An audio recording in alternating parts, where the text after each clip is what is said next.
안녕하세요. 삶의 깊이를 더하는 지혜와 통찰의 시간입니다. 오늘 우리는 잠시 일상의 분주함을 내려놓고 우리 마음 가장 깊은 곳의 갈망과 그 여정에 대해 이야기 나누려 합니다.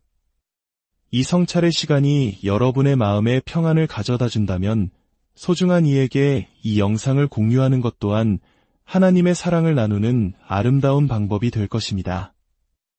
이 말씀을 듣는 모든 분들께 하나님의 크신 은혜와 평강이 함께하기를 기원합니다. 오늘 우리가 함께 묵상할 말씀은 구약 성경 예레미야 2장입니다.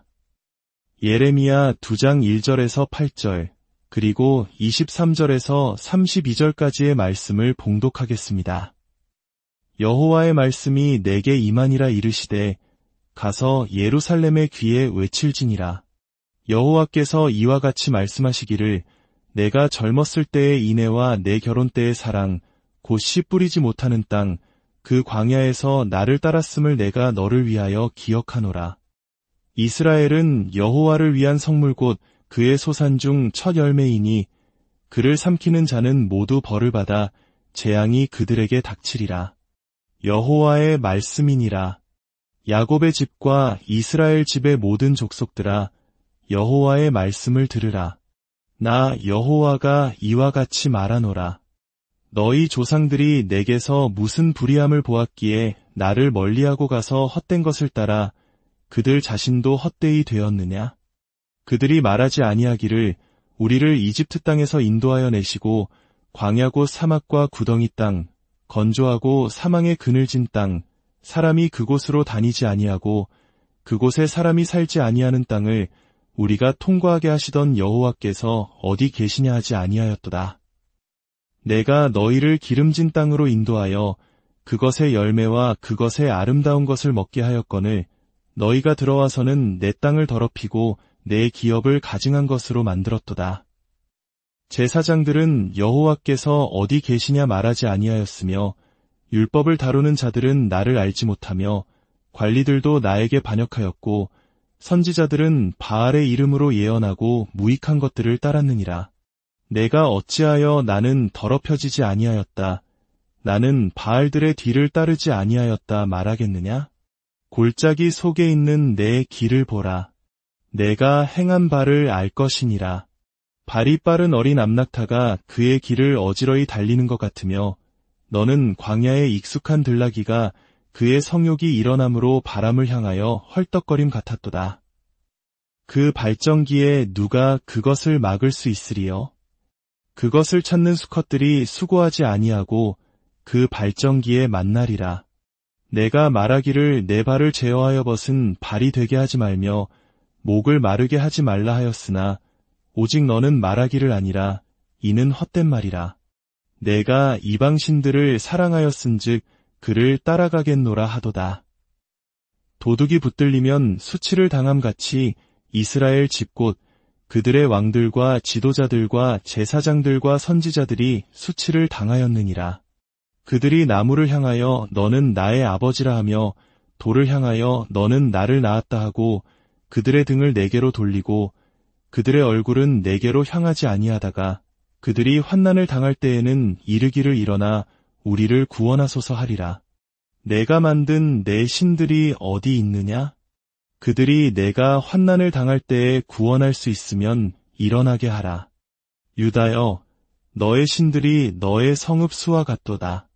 너희가 나에게 대항함은 어찌 됨이냐?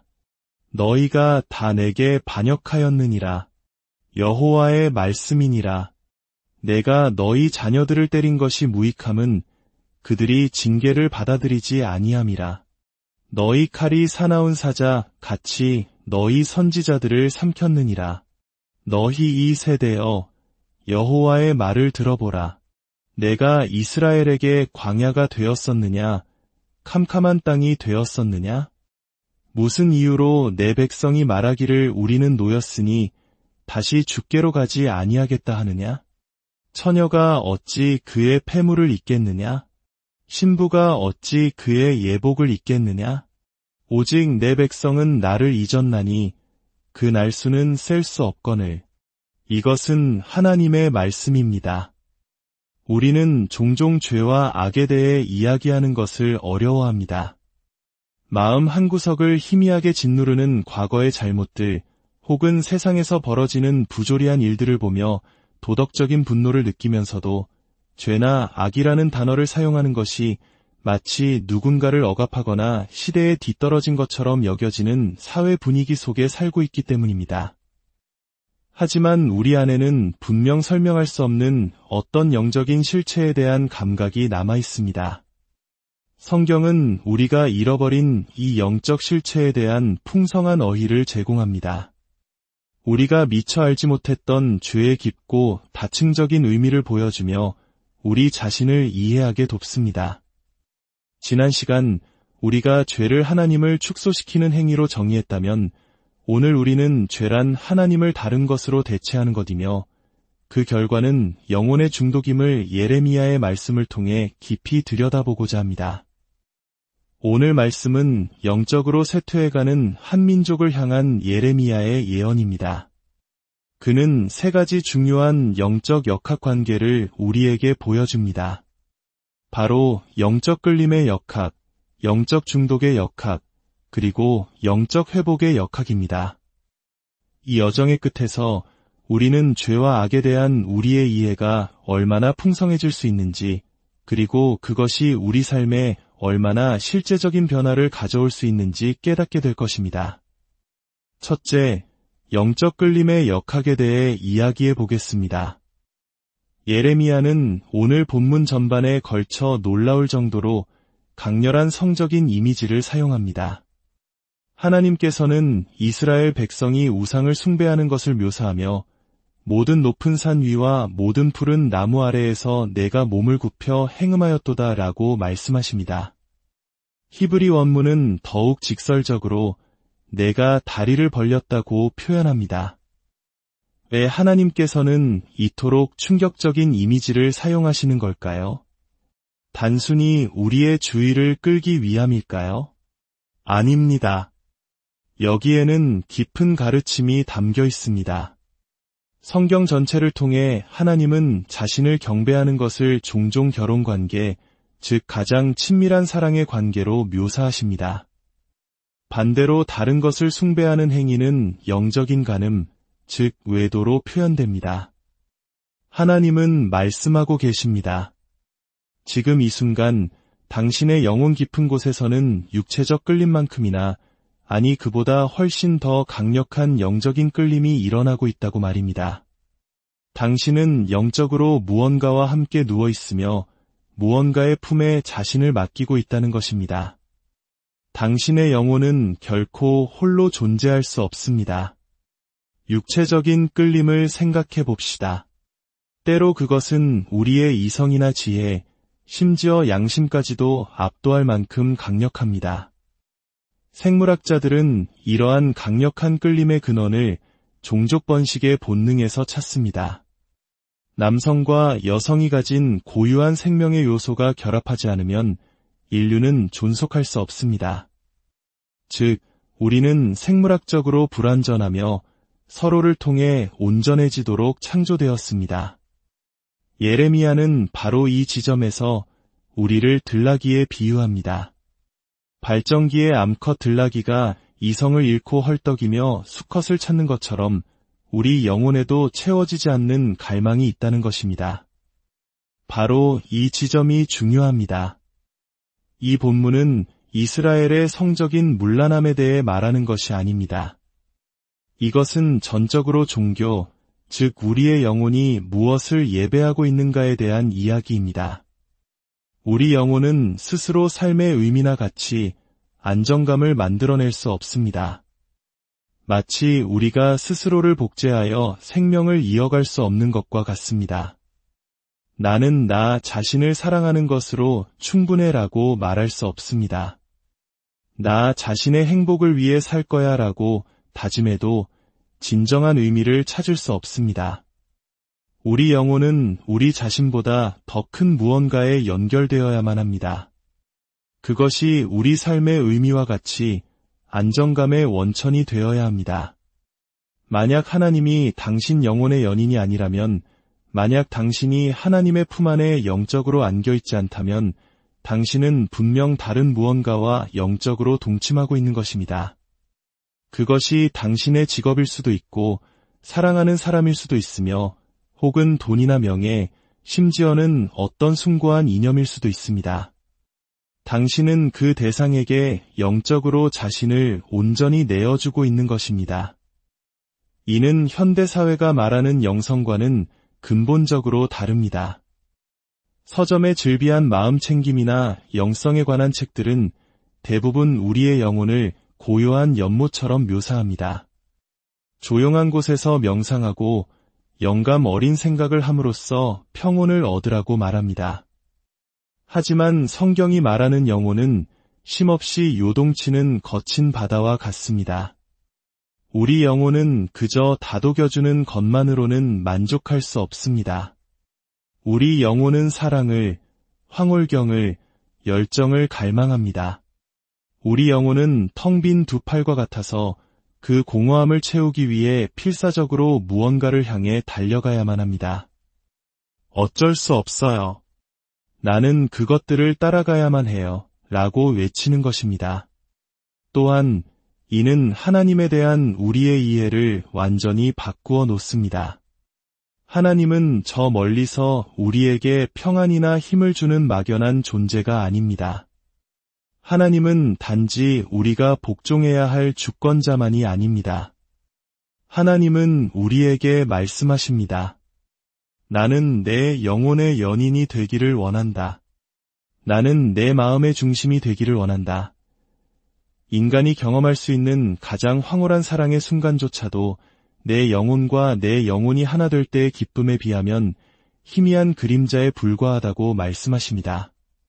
하나님은 바로 그런 관계를 위해 우리를 창조하셨습니다. 둘째, 영적 중독의 역학입니다. 하나님은 말씀하십니다. 만약 내가 내 품이 아닌 다른 것의 품에 안겨 있다면 너는 심각한 문제에 빠진 것이며 그것은 곧 중독의 굴레라고 말입니다. 이 중독의 사이클은 이렇게 진행됩니다. 먼저 우리는 어떤 대상을 승격시킵니다. 27절을 보십시오. 그들이 나무를 향하여 너는 나의 아버지라 하며 돌을 향하여 너는 나를 낳았다 하고 나무나 돌 자체가 죄는 아닙니다. 우상은 죄악된 것이 아니라 대부분 선한 것입니다. 하나님이 창조하신 좋은 것들입니다. 하지만 우리는 그 좋은 것을 가져다가 우리 삶의 가장 높은 자리에 올려놓고 말합니다. 당신이 나를 만들었고 당신이 나를 정의합니다. 당신이 나의 아버지입니다. 우리가 누군가에게 당신 없이는 나는 아무것도 아니에요 라고 말할 때 우리는 바로 그 선한 대상을 우리의 구원자, 우리의 창조주로 만들고 있는 것입니다. 이렇게 무언가를 하나님 자리에 올려놓으면 우리는 그것에 중독됩니다. 우리는 그것 없이는 살 수 없게 됩니다. 25절의 애절한 외침을 들어보십시오. 내 발을 제어하여 벗은 발이 되게 하지 말며 목을 마르게 하지 말라. 하나님은 닳아 없어진 신발, 타는 듯한 갈증을 느끼며 사막을 달리는 우리의 모습을 보며 안타까워하십니다. 하지만 우리는 대답합니다. 아니라 이는 헛된 말이라. 내가 이방신들을 사랑하였은즉 그를 따라가겠노라. 여기서 반드시 따라가야 한다는 절박함이 바로 중독의 핵심입니다. 우리가 무엇에 중독되었는지 알 수 있는 가장 확실한 방법은 모든 것이 순조로울 때가 아니라 어려움이 닥쳤을 때입니다. 예를 들어 여기 두 친구가 있습니다. 한 친구는 시련의 아픔은 잘 견뎌내지만 직장에서의 실패에는 속수무책으로 무너집니다. 반면 다른 친구는 직장에서의 어려움은 덤덤하게 받아들이지만 사랑하는 사람을 잃는 것에는 삶 전체가 흔들립니다. 무엇이 다른 것일까요? 한 사람은 성공이라는 우상과 영적으로 동침하고 있고 다른 한 사람은 낭만적인 사랑이라는 우상과 동침하고 있기 때문입니다. 우리는 모두 무언가와 영적으로 한 침대에 누워 있습니다.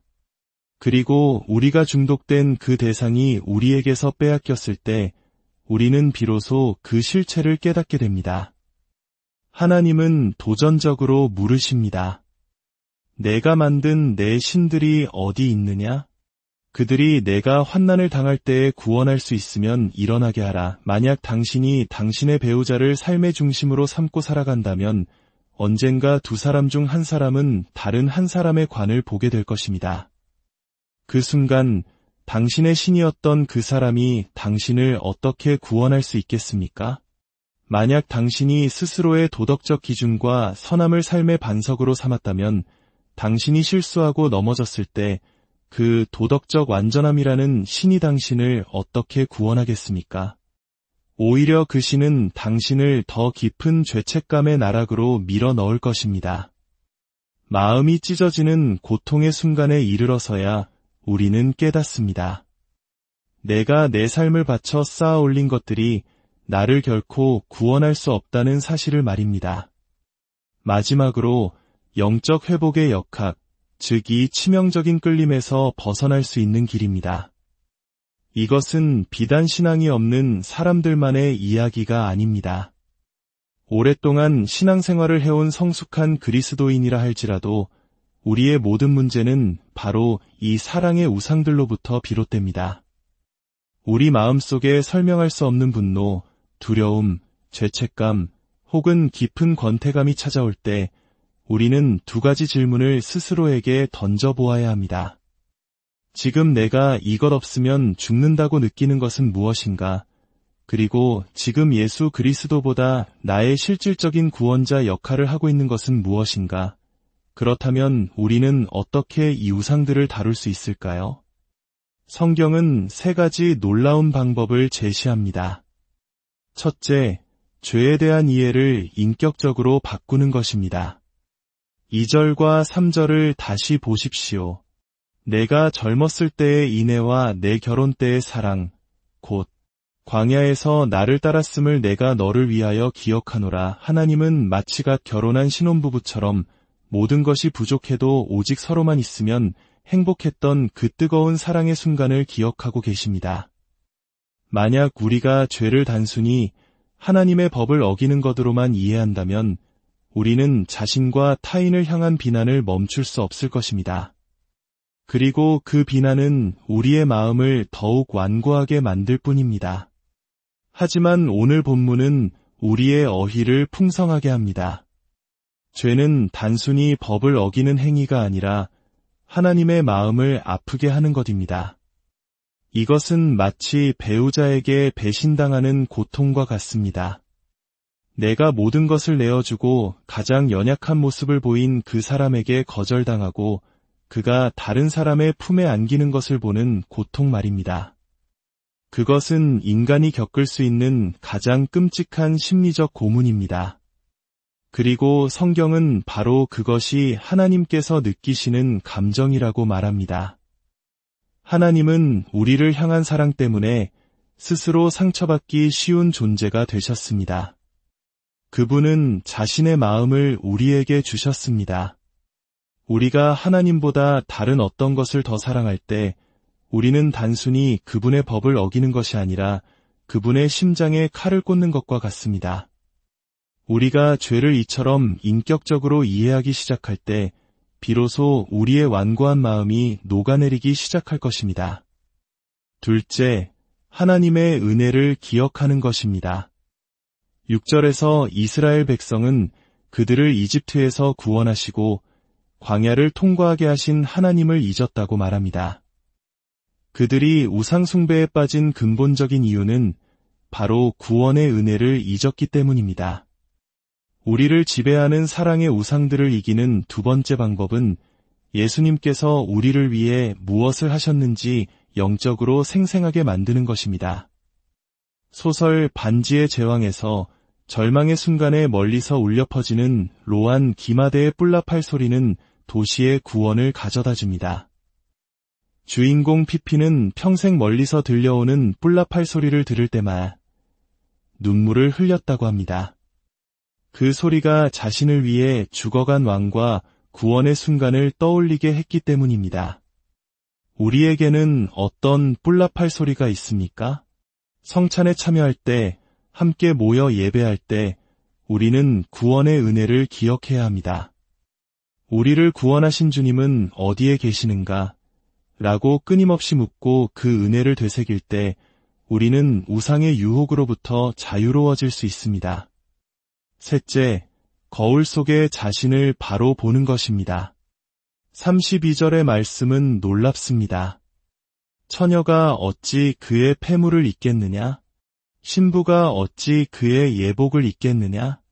오직 내 백성은 나를 잊었나니 결혼식 날 신부는 가장 완벽하고 아름다워 보이기를 원합니다.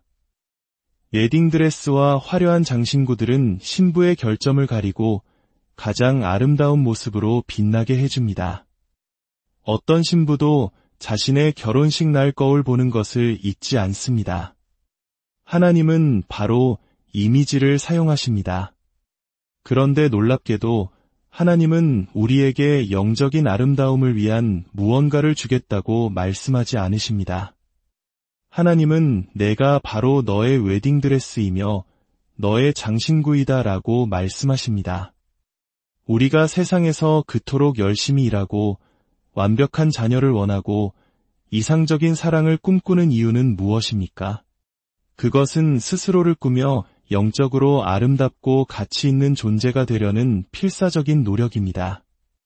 우리는 스스로의 힘으로 위에 옷을 만들어 입으려고 했습니다. 하지만 하나님은 말씀하십니다. 나는 너를 영적으로 완벽하고 아름답게 만들 수 있다. 예수 그리스도께서 이 땅에 오신 것은 단지 우리의 죄를 용서하기 위함만이 아니었습니다. 그분은 흠없고 점 없는 거룩한 신부로 우리를 세우시기 위해 오셨습니다. 그분은 우리를 위해 완벽한 삶을 사셨고 우리가 그분을 믿을 때 그분의 완벽한 의로움이 우리의 옷이 됩니다. 우리가 우리를 위해 행하신 하나님의 일을 이해하고 그분의 아들 예수 그리스도 안에서 우리가 얼마나 아름다운 존재인지를 깨달을 때 우리는 비로소 우리를 올가매던 모든 사랑의 우상들로부터 영원히 자유로워질 것입니다. 일어나 주 예수께로 가니 그 품에 날 안아주시네. 사랑하는 구주 품 안에 만 가지 기쁨이 있도다. 이 찬양의 고백이 오늘 우리의 고백이 되기를 바랍니다. 함께 기도하겠습니다. 하나님 아버지, 오늘 말씀을 통해 우리 영혼의 깊은 곳을 비추어 주시고 우리를 새롭게 할 완전한 회복의 길을 보여주시니 감사합니다. 당신의 그 크신 사랑을 깨달아 우리의 굳은 마음이 녹아내리게 하시고 우리를 위해 베푸신 구원의 은혜를 늘 기억하며 살게 하여 주시옵소서. 무엇보다 당신의 아들 예수 그리스도께서 우리를 위해 어떤 존재가 되어주셨는지 아는 지식 안에서 세상의 헛된 우상들로부터 완전히 자유롭게 되는 놀라운 은혜를 경험하게 하여 주시옵소서. 이 말씀을 처음 듣는 이들에게는 새로운 여정의 시작이 되게 하시고 이미 이 길을 걷고 있는 이들에게는 그 믿음이 더욱 깊어지는 계기가 되게 하여 주옵소서. 우리 각 사람에게 하나님 당신 자신을 선물로 허락하여 주시옵소서. 이 모든 말씀 우리 주 예수 그리스도의 이름으로 기도드립니다. 아멘. 오늘의 이야기가 당신의 마음에 깊은 울림을 주었다면 구독과 좋아요를 통해 더 많은 영적인 여정에 함께해 주십시오. 당신의 작은 참여가 지친 다른 누군가에게는